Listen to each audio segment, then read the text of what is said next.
नमस्कार दोस्तों, स्वागत है आप सभी का।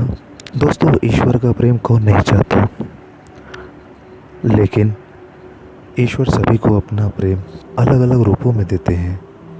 किसी को जीवन में अपार दुख मिलता है तो किसी का जीवन मिला जुला रहता है। लेकिन एक आम मानव के साथ जब भी बुरा होता है तो वह एक बार अवश्य यह सोचता है कि पता नहीं कि उसे ईश्वर प्रेम करते भी हैं या नहीं। तो नमस्कार दोस्तों, आज हम ऐसे ही संकेतों के बारे में चर्चा करेंगे। दोस्तों, आज मैं आपको बताऊंगा ऐसे 8 संकेत जिससे आप समझ पाएंगे कि आप ईश्वर से कितने निकट हैं और ईश्वर आपसे कितना प्रेम भी करते हैं। दोस्तों, ईश्वर अगर आपसे प्रेम करते हैं तो उनका सबसे पहला संकेत यह होगा कि आप जो भी करोगे, जो भी काम, उसमें आपको विफलता मिलेगी। जी हाँ दोस्तों, यह सुनकर आपको बहुत अजीब लगा होगा, परंतु यह सत्य है कि आप हर चीज़ में अपना 100% दोगे, मेहनत करोगे जी तोड़ लगन से, लेकिन आपको सफलता नहीं मिलेगी। और ये एक बार नहीं, ये बार बार होती रहेगी और तब तक होगी जब तक आपकी आंखें नहीं खुल जाएं।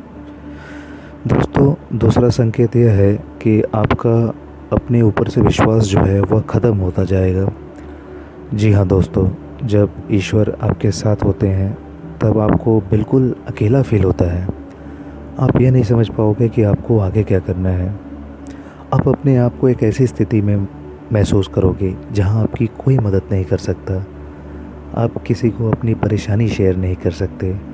अगर बता भी दोगे अगर किसी को यह बात, तो उनके लिए बहुत छोटी सी बात होगी, या वह इंसान इस बात पर थोड़ी भी ध्यान नहीं देगा। दोस्तों, ईश्वर की तीसरी संकेत यह है कि आपका दुख जो है आपके जीवन में चरम सीमा पर होगा और आपको लगेगा कि दोस्तों इससे ज़्यादा दुख हो ही नहीं सकता। उदाहरण के तौर पर दोस्तों, आपने महान संतों का जीवन देखा होगा। सभी संतों ने अपने अपने जीवन में बड़े से बड़े दुखों का सामना किया है और उनके अंदर वैराग्य आया है और उन्होंने इस जीवन से आगे ईश्वर को जानने के लिए कठोर तपस्या की और उनके मन में प्यास जगी और उन्होंने अंत में ईश्वर का साक्षात्कार भी कर लिया और दर्शन भी कर लिया। दोस्तों, दुख हमारे जीवन का एक अहम हिस्सा है, लेकिन इन्हीं दुखों से हमें ईश्वर के प्रति प्रेम भी एहसास होता है। दोस्तों, ईश्वर हमें सबसे पहले हारना सिखाते हैं, क्योंकि जब तक आप हार को नहीं समझोगे आप जीत को भी नहीं समझोगे। दोस्तों, चौथा संकेत यह है कि जब आपकी सारी उम्मीदें टूट जाती हैं तब आपके भीतर एक आंतरिक सर्च शुरू होगी, आंतरिक खोज। इससे आप खुद को ही परखोगे, अपने आप को पहचानने की कोशिश करोगे, अपनी कमियों को और अपनी खामियों को तराशने की कोशिश करोगे। आपने अपने जीवन में जो कुछ भी खो दिया है या आप जिसमें भी विफल हुए होंगे, आप उसका भी कारण ढूंढोगे। आप अपने आप से सवाल करोगे, आप खुद से सवाल करोगे। दोस्तों, यही वो वक्त है जब आप अपने अंतरात्मा से जुड़ने लगते हो और आपके जीवन में एक नया बदलाव आता है। दोस्तों, पांचवा संकेत है कि आपके जीवन में आपके कैरेक्टर या आपके चरित्र में बदलाव होगा। दोस्तों, जब आप खुद से जुड़ने लगते हो तब आप खुद को और अपनी खामियों को भी समझने लगते हो।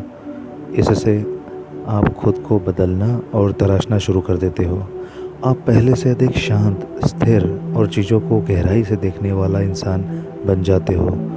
दोस्तों, जब भी हम ईश्वर की राह में जाते हैं तब सबसे पहले हमारे अंदर परिवर्तन आता है ताकि हम ईश्वर की भाषा को समझ सकें। दोस्तों, जब तक हम ईश्वर के गुणों को नहीं समझ सकेंगे तब तक हम ईश्वर और उनके प्रेम को भी नहीं समझ पाएंगे।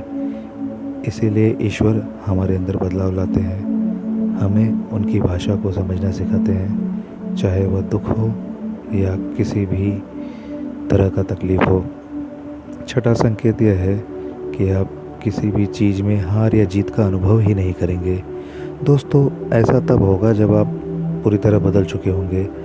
आपके अंदर बदलाव आता होगा और आपका नज़रिया जीवन के प्रति बिल्कुल बदलता चला जाएगा, जिससे कि सांसारिक घटनाओं का भी आपके दिमाग पर बहुत कम असर पड़ेगा। इस संसार में होने वाली हर घटना आपको एक नाटक के समान प्रतीत होगा, ना कि एक वास्तविकता के रूप में। आपके अंदर कुछ इस प्रकार का भाव आ जाएगा कि यह संसार महज एक नाटक ही लगेगा, इससे ज़्यादा कुछ भी नहीं लगेगा। दोस्तों, सातवां संकेत यह है कि जब आपको यह महसूस होने लगेगा कि आप ईश्वर के बहुत निकट पहुंच चुके हो, उसी समय आपके जीवन में सबसे बड़ा झटका लगेगा। दोस्तों, यह ईश्वर की सबसे कड़ी परीक्षा होती है। यह आपके विश्वास, आपकी बुद्धि और लगभग सारी चीज़ें तोली जाएगी जो आपके पास है। जो भी आपने अपने जीवन में यात्रा और कठिन साधना के द्वारा सीखी हैं या प्राप्त की हैं, ऐसी दुख आपको मिलेगी या ऐसा सुख मिलेगा आपको, इतना ज़्यादा ऐश्वर्य मिल जाएगा, या तो दुख हो या तो सुख हो, और आपको ऐसा आभास होगा कि ईश्वर है ही नहीं। यह वक्त सबसे ज़्यादा धैर्य रखने का वक्त है।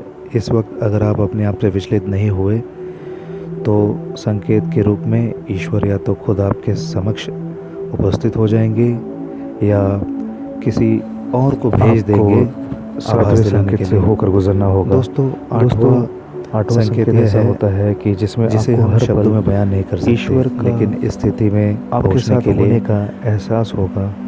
आप इस अनुभूति को पाकर मदमस्त रहेंगे और आपको ऐसी शांति और आनंद की अनुभूति होगी जिसे बातों के द्वारा तो कहा ही नहीं जा सकता। दोस्तों, ये बातें आपको कैसी लगीं हमें प्लीज़ कमेंट करके बताना ना भूलें, और वीडियो को लाइक करें और शेयर भी करें, और अगर आप चैनल पर नए हो तो चैनल को सब्सक्राइब भी करें और बेल आइकन ज़रूर प्रेस कर लें।